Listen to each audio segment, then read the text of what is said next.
You know, I'm not gonna lie. The first episode of Takt op.Destiny was a really fun introduction to the series, but this week's episode was unlike any other. From beginning to end, I was invested and gripped by Mappa's take on Takt op.Destiny. In this episode, we had the backstory of Takt, Cosette, and Anna, and some very important context clues you may have missed in this episode. That will be later in the video, but for now, let's just jump right into this. Interestingly enough, this episode is set before the events of episode 1. It really just aims to give the setup of the plot and its backstory in a way that episode 1 wasn't really able to achieve. I mean, we learn about how all of this came to be, that Sagan, the leader of this fictionalized version of, I think it's the United States, has abolished all forms of music to save everyone. And we do know that D2s hate music already from episode 1, and that there's even like other places around the world like France, which is where Cosette seems to come from, that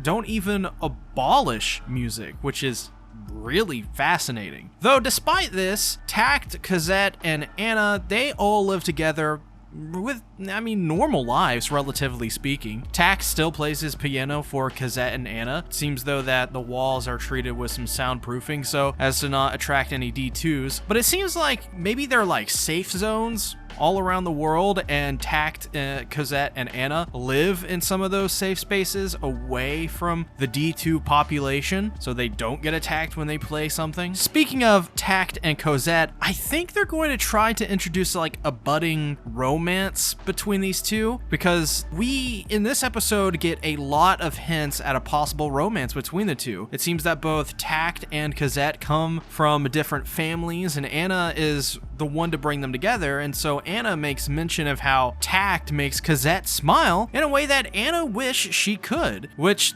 to me just implies a romance, and later on in the episode pretty much get that. But it seems though, relatively speaking, that in terms of their dynamic, that Takt doesn't care too much about his surroundings and puts everything into his music, and Cosette is there to look after him and take care of him by cleaning his personal space and reminding him to take care of himself. And in terms of a relationship, you know, these two go really well together. They support one another, and I ship it. I think it makes sense. I guess an example of how much Cosette looks after Takt is she wants him to perform at this Symphonica party, which is a festival which comes around only every so often. It's really the only time that people get to let loose and listen to music and have fun. And Cosette believes that Takt's music should be heard by people just outside of his relative space because he's good at his music. So to get him to come out, because he's not going to come out because he believes that for some reason that his music isn't good enough for people to hear it. So what they do is they steal his grand piano and they take it to the Symphonica festival and put it on stage, and they wait for people to come by, which is,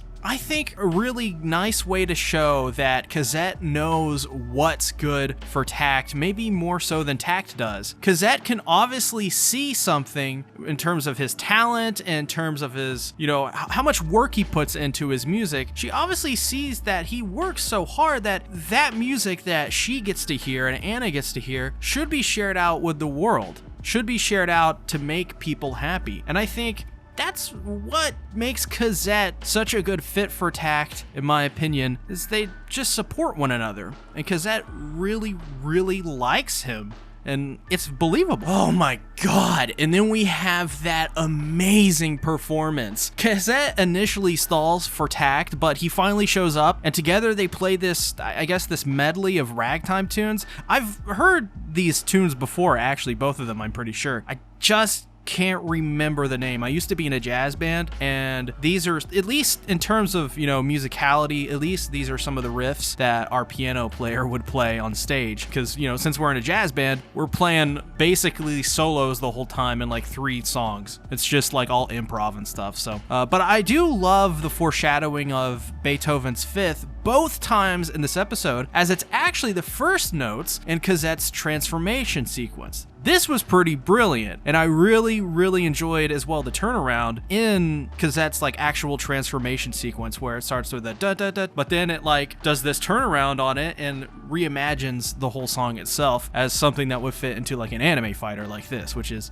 really ingenious, honestly. So after the performance, So, Takt and Cosette do their duet or whatever. Cosette and Takt both blush at each other. So what this means to me, like symbolically and stuff, and because I've seen so many goddamn anime, that means to me that this performance together let them open up to one another. It seems that Cosette has always been relatively pretty open to Takt, but Takt has obviously closed off and in his own world with his own music. When they played this song together, it let them kind of understand one another, and that's why you got the scene where they blushed at each other, and it was, my god, it was mighty adorable, was it not? But then, oh my god, it hits the fan, and oh my god, the animation was so incredible in this sequence. I want to know what you guys think. You should put down in the comments what you think about it. But anyways, besides that, after their performance, a D2 attacks and essentially kills Cosette. I mean, that was pretty interesting. We'll talk more about that in a second though, because there is some stuff you may have missed. And one of that thing you may have missed is that Cosette's necklace was glowing right before the attack itself. My guess is that much like the D2's rocks, coming from outer space and then being based off, coming from rocks, or so, I suppose, her mother from France found this rock, which they turned into a necklace and gave it to Cosette. But what she found wasn't really a rock. It was actually, well, it wasn't just a rock. It was more like a meteor or a rock or something that contained a music cart, or at least the soul of one. So this rock activates after Cosette, I'm going to put in air quotes, dies, because I have a theory about that. And the music cart bites off Takt's arm, and thus Cosette is taken over by the music cart and hopefully seemingly revived, which is my theory. So is this still the normal Cosette? I don't know. This is actually something I want to get your opinions down in the comments below, because I am flabbergasted. I have no answer for this. I mean, all I can do is just make comparisons between episode 1 and episode 2. And so the Cosette from episode 1 seemed different in a couple ways. Namely, Cosette in episode 1 had more kudere tendencies, while in episode 2 she seemed more lively and bubbly. And I'm not gonna lie, I think I prefer episode 2 Cosette over episode 1, because we get all of the same personality traits of episode 1. At episode 2 Cosette, she still eats all the sweets. I mean, she literally swallows a whole bite of a pie, like a whole slice. It just puts it in her mouth like what? Like, that was one of the funniest scenes, just by the way. But the episode really ends with them beginning to take on the D2, and I also think it's important to mention this one here, that it's a little odd that they just kind of accepted right away of what's happening, and it's like they knew what they had to do. So I don't know. I guess my theory is that Cosette is alive but is taken over by a music cart who has a similar personality to Cosette, or maybe that music cart has changed Cosette's personality. Either way, Cosette is one hell of a cutie, so I'm okay with it. Without a doubt, though, the wild card of this series, at least so far in this episode, seems to be Sagan and his blonde assistant guy. It seems these two have something more planned, though. Based on the OP, Sagan seems to have his own music cart. And speaking of the OP, there are a bunch of music carts showcased. So what exactly is this show going to be? Is this like Fate Stay Night, the musical, the anime? Like, what? I don't know what's going on here. I'm here for it. I ain't complaining.